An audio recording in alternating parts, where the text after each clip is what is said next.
What's up, my comic comrades? Today we're breaking down the brand new Teenage Mutant Ninja Turtles vs. Godzilla comic. Yes, we've been getting a ton of awesome crossovers lately, like Justice League x Godzilla x Kong, Predator kills the Marvel Universe, Predator vs. Wolverine, and so on. But now we have Teenage Mutant Ninja Turtles going up against the King of Monsters. And let me tell you, the way they linked the Turtles' history to Godzilla was really clever, made for a great read, so let's just jump in. The comic starts off in the past with Oroku Saki, aka Shredder, and Hamada Yoshi, who has Splinter on his shoulder. They meet on a beach shore in Japan many years ago, as Saki says, "So we agree our vision for this clan has significantly diverged from our time as students together." He continues to say, "It is established that under your tutelage, we would grow soft and weak imminently and inevitably irrelevant." Yoshi replies, "I believe it has been decided that under your leadership, the clan would ally itself with criminals and opportunists in pursuit of money and power, destroying its honor and reputation."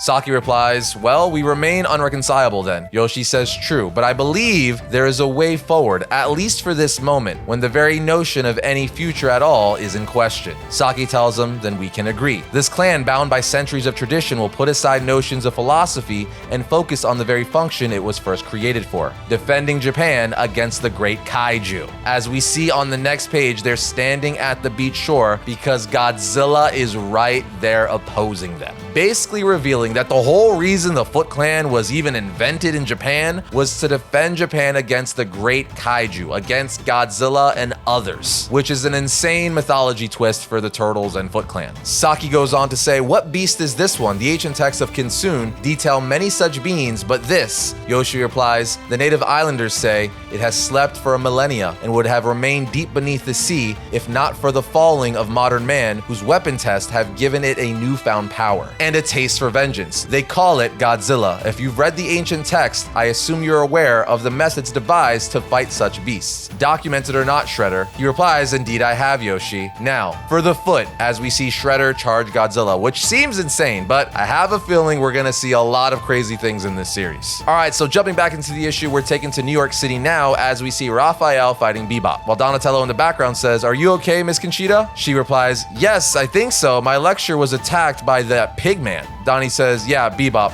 Not a big fan of higher education." She replies, "I see. Also, are you a turtle?" He tells her, "I'm Donatello. Mostly I'm a ninja, but I also dabble in a little engineering. I've read your papers on trans-spatial physics and matter conservation. Big fan. And this here is America, where we've got hot dogs, baseball, and mutants galore." As Rocksteady comes charging in saying, "Give me the briefcase, geek, or get the horn." But Donatello is able to hold them off with his bow staff, long enough for Mikey to come jumping in with his nunchuck saying, "Listen here, rodeo fans. That bull came out of the gate ugly. Good thing his rider is a champion o' champs Michelangelo." As Donnie slaps his face saying, "You just can't help yourself." Kinosita then says, "Donatello, look," as Bebop has Raphael over his head by his shell. He then throws Raphael at the three of them and walks over and takes the briefcase from Kinosita, saying, "Real nice of you to share the family antiques." But Leo shows up, hitting Bebop on the back of the head with the handle of his sword, as he says, "I'm sorry, Professor. In the enthusiasm, my brothers sometimes forget our jobs, to stop Shredder and his quest for power at all costs." Basically, Leo saves the day as he tells Kinosita to follow me. The authorities can take care of Bebop and Rocksteady. We've got a secure place you could hide until the heat dies down.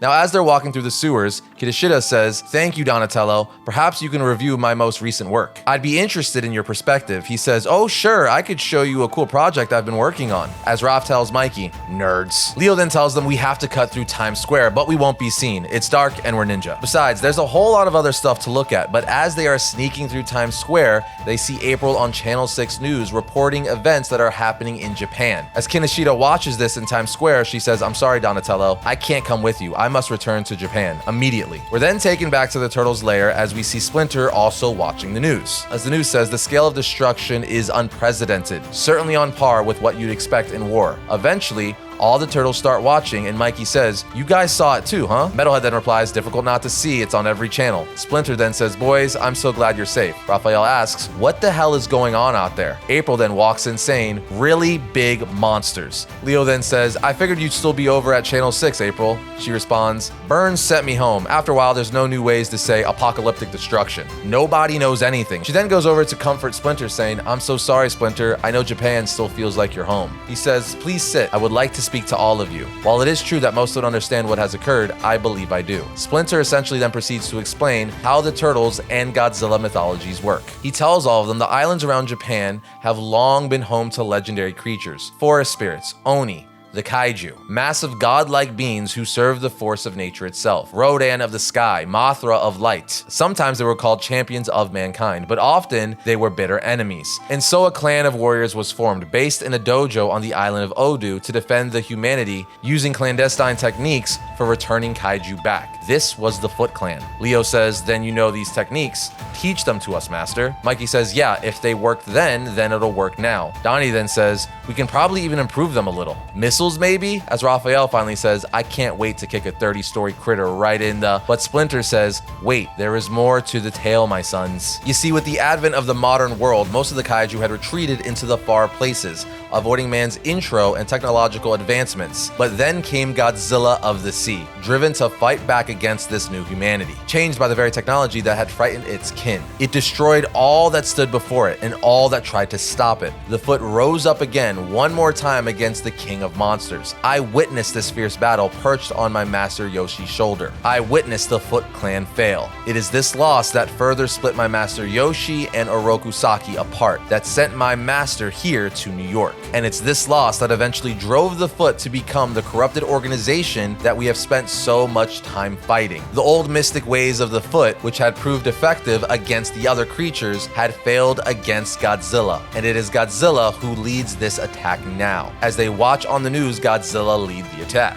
Dude, that is so crazy. So in this continuity, Godzilla is directly responsible for the Foot Clan to become the corrupted organization that they are. And as Metalhead is about to turn off the news feed, Donnie's all like, wait, zoom in on Quadrant 4. Donnie then spots Shredder there in the live news feed. Of course, the Turtles are like, he's gotta be behind this somehow. Where there's a Shredder, there's always the Foot. As Raphael says and Krang, April then gets on the phone and says, I'm getting Burns to book us a private flight to Japan on Channel 6's dime. Now I've got something new to report. We're then taken to Tokyo as we see a mother with her son, with her telling her son, it's okay, we're safe here. Shredder says, from Godzilla, yes, but not from me. Run. As we see Shredder jump into his Technodrome. We then see Krang, who greets him by saying, you're just in time to find out Bebop and Rocksteady utterly failed in their missions. What a waste of good mutagen. Shredder says, no matter, Krang, there will be other opportunities as chaos unfolds. The Kaiju are easily driven to violence against mankind and each other. They've given me something far more valuable than Dr. Kinoshida's device. They have given me the blood of Godzilla. Krang replies, oh my, oh my, oh my. Even in Dimension X, the Ultrams have heard of the great beast of Earth. We marvel at their infinite power for destruction and conquest. Feared it. I have waited nearly my whole life to name my latest weapon, Kaijutagen.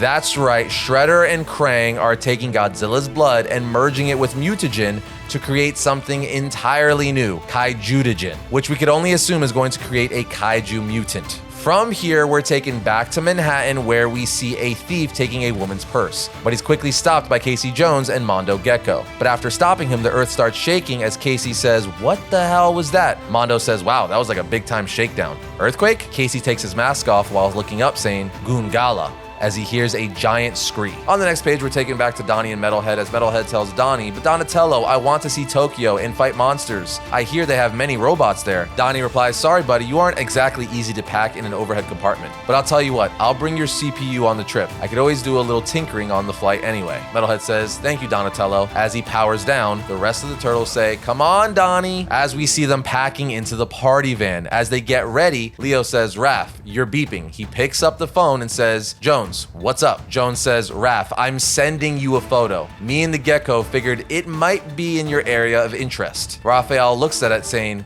Splinter, you might want to see what Casey shared. Splinter then looks at it and says there was another being described in the Kinsun's ancient text. An outsider, an enemy of the other Kaiju. He is King Ghidorah of the stars, and he has come to New York City. As we see that what Casey and Mondo Gecko saw was King Ghidorah flying over New York, and that's where the issue ends.